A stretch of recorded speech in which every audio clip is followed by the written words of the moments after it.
say that. I don't think we can say that. Yes. Hey, hi guys, I'm talking about the Robin Hood tax today. Yeah, you are. So the Robin Hood tax is a tax on the financial sector transactions that has the potential to raise hundreds of billions of dollars each year that could be used for a host of social justice causes. The tax is a levy of less than 0.5% on trades in derivative stocks, bonds, and foreign currency exchange on Wall Street. As we know, the financial crisis has left a massive hole in the United States public finances, hitting frontline service jobs and homes. And the money raised from the Robin Hood tax will generate jobs and strengthen public services like healthcare, education, and infrastructure at home, while tackling AIDS, global health, poverty, and climate challenges abroad.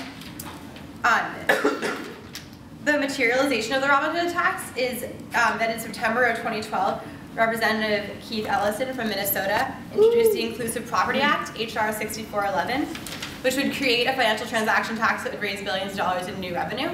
The tax is similar to one that existed in the United States in 1966 and currently exists in 40 countries worldwide, and 11 other countries are also considering adding a tax like this. The bill would achieve many of the goals of the Robin Hood Act. The direct language of the bill says that it will impose a tax on certain trading transactions to strengthen our financial security, expand opportunity, and stop shrinking the middle class. The bill has been referred to the committee and currently has 16 co-sponsors, and a rally took place in Washington on April 20th in support of the bill. A financial transaction tax has been recommended by business leaders and economists, including Bill Gates and Warren Buffett. And after the 1987 Wall Street crash, a financial transaction tax was endorsed by Bob Dole and President George H.W. Bush. Supporters of the bill are confident that it will be successful because it is well tested, cheap to implement, and it won't impact regular investors.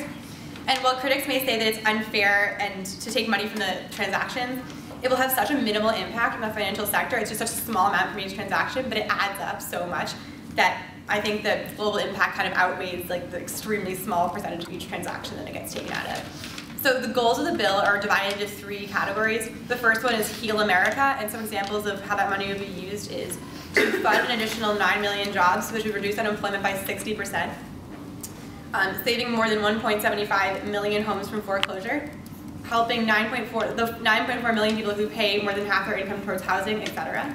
The second category is global impact. And the consequences of the financial crisis have been serious in the US, but they have been even worse in the more vulnerable countries that did nothing to cause it.